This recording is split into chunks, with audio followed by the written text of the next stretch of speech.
Sebelum melanjutkan, jangan lupa subscribe dulu. Terima kasih.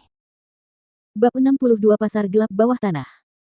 Jiu kecil, apakah kamu akan memberikan kosmos sak sepenuhnya kepadaku?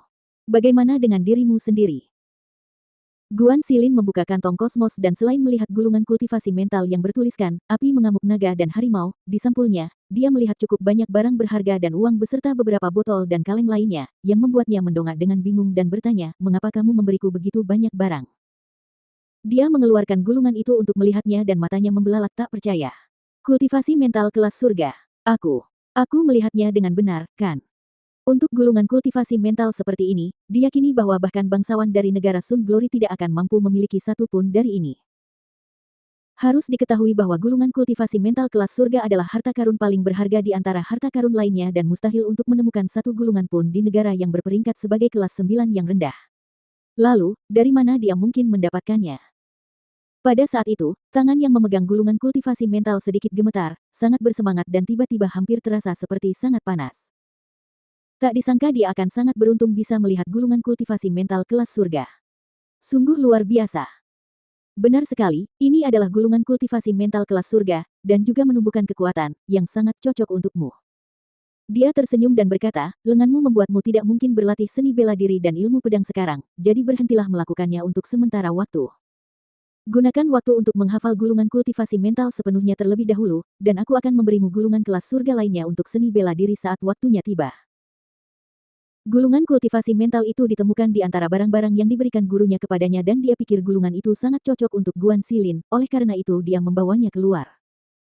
Bisakah aku benar-benar berkultivasi dengan ini? Matanya berbinar saat dia menatap Feng Jiu. Tentu saja. Dia mengangguk dan berkata, jika ada sesuatu yang tidak kamu mengerti, kamu bisa bertanya padaku. Baiklah. Kalau begitu aku akan kembali ke kamarku untuk berlatih kultivasi mental segera. Guan Xilin sangat gembira saat memegang gulungan itu di tangannya. Dia tidak bisa menunggu lebih lama lagi dan bergegas kembali ke kamarnya untuk memulai kultivasinya. Feng Jiu tersenyum saat melihatnya dan dia berlatih Tai Chi sedikit lebih lama untuk merilekskan tubuhnya sebelum dia kembali ke kamarnya untuk berkultivasi juga. Pada malam-malam berikutnya, para tentara bayaran dari pasar gelap hampir setiap malam mendatangi galangan kapal kecil mereka dan semua tentara bayaran yang datang tidak pernah kembali. Dan semua ini, sama sekali tidak diketahui oleh Guan Xilin. Karena, Feng Jiu akan menggunakan jarum peraknya untuk merawat meridian di lengan kanannya setiap malam, di mana dia akhirnya akan memicu titik akupunturnya untuk kesadaran, yang membuatnya tertidur sampai keesokan harinya. Beberapa hari kemudian, Feng Jiu mendirikan barikade labirin yang membingungkan dan setelah meninggalkan beberapa instruksi untuk Guan Xilin, dia keluar melalui pintu dan menuju pasar gelap. Pada saat yang sama, lelaki paruh baya yang telah menunggu selama beberapa hari di penginapan tetapi masih belum menerima kabar apapun, memasang ekspresi muram di wajahnya. Ia bangkit dan pergi menuju pasar gelap, sambil mengumpat, mereka semua sampah yang tidak berguna. Mereka bahkan tidak bisa menyingkirkan seorang gadis pun. Ketika dia mengumpat kata-kata itu, jelas terlihat dia telah lupa fakta bahwa dia sendiri juga tidak sebanding dengan Feng Jiu. Pasar gelap adalah pasar gelap. Di sana, Anda bisa menemukan tanaman herbal langka dan berharga, ramuan ajaib, senjata, dan semua yang dibutuhkan seorang pembudidaya. Di pasar gelap, ada arena, panggung pertempuran, panggung di mana kekuasaan memberi Anda uang dan membangun reputasi. Dan para tentara bayaran yang tersebar di sana biasanya adalah narapidana yang melarikan diri dan buronan yang sedang melarikan diri, tidak mampu mendapatkan pengakuan dari serikat tentara bayaran yang ortodoks dan sah.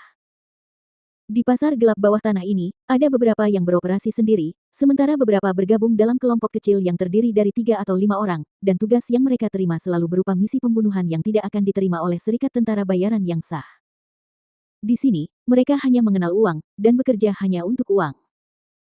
Ketika seorang laki-laki berpakaian merah menyala berjalan memasuki pasar gelap, banyak orang di dalamnya tak dapat menyembunyikan tatapan tercengang dan terpesona, yang tampak jelas di wajah mereka. Tubuh lelaki itu tinggi dan ramping, seluruh tubuhnya memancarkan semacam daya tarik yang menyeramkan, topeng emas indah yang dihiasi dengan bunga mandara merah yang mempesona, menutupi seluruh wajahnya, diliputi semacam misteri yang kabur. Yang benar-benar penting saat itu adalah tidak seorang pun mampu mengetahui tingkat kultivasinya. Berani melangkah dengan angkuh ke pasar gelap, mustahil dia hanya orang biasa tanpa kultivasi. Dan jika dia bukan orang biasa, maka hanya ada satu kemungkinan lain. Orang itu memiliki kekuatan yang tak terduga.